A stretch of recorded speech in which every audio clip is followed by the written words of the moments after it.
We talk about trust all the time, right? As if it's this feeling we have to find or something we lose. But what if that's not it at all? Today, we're going to flip that idea on its head. We're going to redefine trust, not as some vague emotion, but as a behavior, something you can actually see, and more importantly, something you can do. But let's be real, it feels harder to come by these days, doesn't it? In this world of endless information, perfect highlight reels, and carefully curated online lives, the ground beneath our feet can just feel shaky.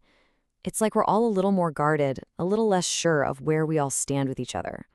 And you see this play out everywhere. We hesitate a little longer before we commit to something. We find ourselves looking for the hidden agenda behind a nice gesture. And we kind of brace for disappointment, almost like it's a shield. This isn't just us being cynical. It's a real symptom of the world we're living in. Yeah, and this feeling of fragility, it isn't just online. It's creeping into our family dinners, our workplaces, and our neighborhoods. This low-grade uncertainty has sort of become the soundtrack to our modern lives. Okay, so if the problem feels that big, where on earth do we start? Well, we start by getting really, really clear on what we're trying to build. We have to stop treating trust like it's the weather, something we just hope turns out nice, and start treating it like a building we can actually construct, brick by brick.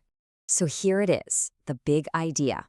Trust is just predictable behavior over time. That's it. It's not about huge dramatic gestures or some flawless track record. It's simply a measure of whether someone is credible and dependable, day in and day out.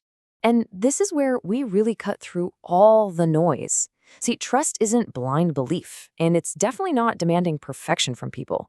It's much simpler. It's just seeing that someone's words consistently match their actions. It's about having consistent standards for everyone. And, crucially, it's knowing that when things go wrong, someone will actually take responsibility. And that idea of accountability, along with two other key behaviors, really forms the foundation of this whole structure. So let's break down these three pillars: reliability, transparency, and accountability. First up, reliability. And this right here is such a common trap we fall into. We confuse charisma with trustworthiness. Charisma is flashy, right? Gets your attention with big speeches and lots of visibility. But reliability is quiet. It doesn't just attract you, it sustains trust because it's predictable. It's way less about the big speech and way more about just doing what you said you were going to do. And honestly, that's the secret. The most trustworthy people, the most trustworthy organizations, they aren't always the most exciting. The secret ingredient is, well, boring consistency. Trust is built in all those small, repeated, almost unnoticeable moments of just keeping your word. Our second pillar is transparency. And this is so important because suspicion just loves a vacuum. It thrives in silence. So when you explain the why behind a decision, motives suddenly feel a lot clearer. When you set clear boundaries, the rules of the game feel fair. And when you communicate what you expect, everything just feels more stable and, you guessed it, predictable. And that brings us to our third and maybe the toughest pillar, accountability. Wow, this quote from Arnold Glasso just absolutely nails it. See, accountability isn't about pointing fingers. It's about ownership. It's that deep willingness to raise your hand when things go wrong, which, by the way, builds way more trust than taking all the credit when things go right. This chart just lays out the difference perfectly. On one side, you have the low-trust hero leader. This is the person who has to fix everything themselves, who centralizes all the power. It's a total bottleneck. But on the other side, you've got this high-trust, scalable model. Here, the leader's job isn't to be the hero. It's to build a team of capable problem solvers.